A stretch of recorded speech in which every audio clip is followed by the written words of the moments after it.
తన అభిమానులకి సొంత ఖర్చుతో కూడా వారిని ఆదుకొని వారికి ముందు నడిపించుంటే నాయకుడు అధ్యక్ష.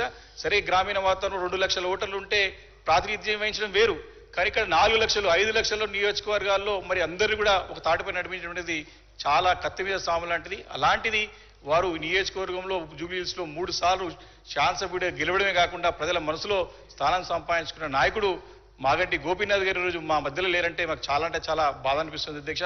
వారి యొక్క ఆత్మకి శాంతి చేకూర్చాలని, వారి యొక్క కుటుంబాన్ని కూడా ధైర్యాన్ని ఇవ్వాలని చెప్పేసి ఆ భగవంతుని మనస్ఫూర్తిగా ప్రార్థిస్తూ మరి ప్రవేశపెట్టినటువంటి తీర్మానాన్ని, ప్రభుత్వం ప్రవేశపెట్టిన తీర్మానాన్ని బలపరుస్తూ సెలవు తీసుకుంటున్నారు అధ్యక్ష. Thank you. I request Shri Prashant Reddy గారు.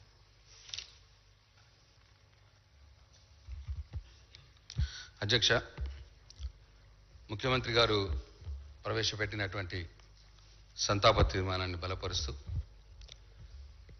మాగంటి గోపి గారు మన మధ్యలో లేకపోవడం చాలా బాధాకరం. వారు నేను ఒకేసారి 2014లో ఈ సభలోకి వచ్చినాం. కంటిన్యూస్గా 14, 18, 23 కంటిన్యూస్గా 3 పర్యాయాలు వారితో ఈ సభలో వారితో కలిసి పనిచేసినాం. వారు చాలా మృదు స్వభావి, నాన్ కాంట్రవర్షియల్ వ్యక్తి, ఎక్కడ కూడా వివాదాలకు తావివ్వకపోయేది. అయితే వారితో నాకు దాదాపు 30-35 సంవత్సరాల క్రితం నుంచే పరిచయం. మా తండ్రి, మా కుటుంబం తెలుగుదేశం పార్టీ వ్యవస్థాపక సభ్యుల్లో ఒకళ్ళం అధ్యక్ష. ఆ రోజు నుంచి కూడా మాగంటి గోపి గారితో మాకు పరిచయం ఉండేది. అధ్యక్ష, ఆయన ఈ వాజ్ ఏ పార్టీ మ్యాన్. ఆయన ఏ పార్టీలో ఉన్నా ఆ పార్టీకి నమ్మకంగా పనిచేసినటువంటి వ్యక్తి, పార్టీకి, పార్టీ నాయకుడికి. ఆ రోజు ఎన్టీఆర్ గారికి, టీడీపీకి, తర్వాత టీఆర్ఎస్లోకి వచ్చిన తర్వాత కేసీఆర్ గారికి నమ్మకంగా పనిచేసినాడు. అయితే అధ్యక్ష, ఒక రాజకీయ నాయకుడికి అటు పార్టీకి నమ్మకంగా పనిచేయడం, నిబద్ధతతో పనిచేయడం, అట్లాగే ఇంకోవైపు ప్రజలతో మంచి సంబంధాలు ఏర్పరచుకొని ప్రజలతో బాగుండడం, ఈ 2 లక్షణాలు చాలా తక్కువ మందిలో సైమల్టేనియస్గా ఉంటాయి.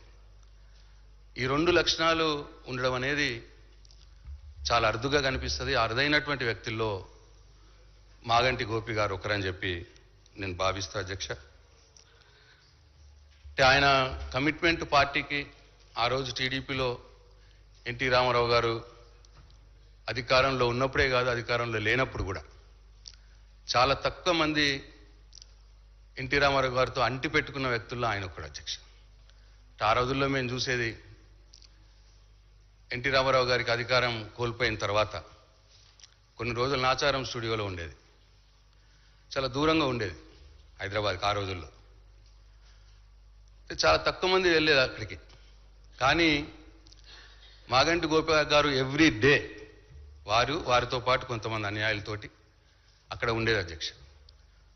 వారితో పాటు ఆ రోజుల్లో సాయిబాబా, స్పోర్ట్స్ రామ్మోహన్, ఇట్లా కొద్ది మందిలో మేము కూడా చాలా ఎక్కువ సందర్భాల్లో అక్కడ ఉండేది అధ్యక్ష. అట్లా ఆ రోజుల్లో కలిసి ఉన్న వ్యక్తులం, ఆ రోజుల్లో ఆలోచనలు పంచుకున్న వ్యక్తులం. అట్లా తర్వాత మేము టీఆర్ఎస్ అధికారంలో కోల్పోయిన తర్వాత కూడా అదే నిబద్ధతతోటి టీఆర్ఎస్ పార్టీకి కావచ్చు, కేసీఆర్ గారికి కావచ్చు, నిబద్ధతతోటి పనిచేసిన వ్యక్తి. సేమ్ హ్యాండ్ అట్లనే జూబ్లీహిల్స్ ప్రజలతో కూడా. అంటే ఇంతకుముందు మా కేటీఆర్ గారు అన్నారు, శ్రీనివాస్ యాదవ్ గారు అన్నారు, 3 సార్లు కంటిన్యూస్గా గెలవడం అంటే అది జూబ్లీహిల్స్ లాంటి కాన్స్టిట్యున్సీ హైదరాబాద్లో అంత ఈజీ కాదు. ప్రజలతో ఆయన నెరవేర్చుకున్నటువంటి సంబంధాలు, ప్రజలకు ఆయన చేసినటువంటి సేవ, ఇవన్నీ కూడా ఆయనని ప్రజానాయకుడిగా నిలదొక్కునేలా చేసినాయి. ఆయన చిరస్మరణీయుడు, ఆయన పేరు ఎప్పటికీ ఉంటుంది. తప్పకుండా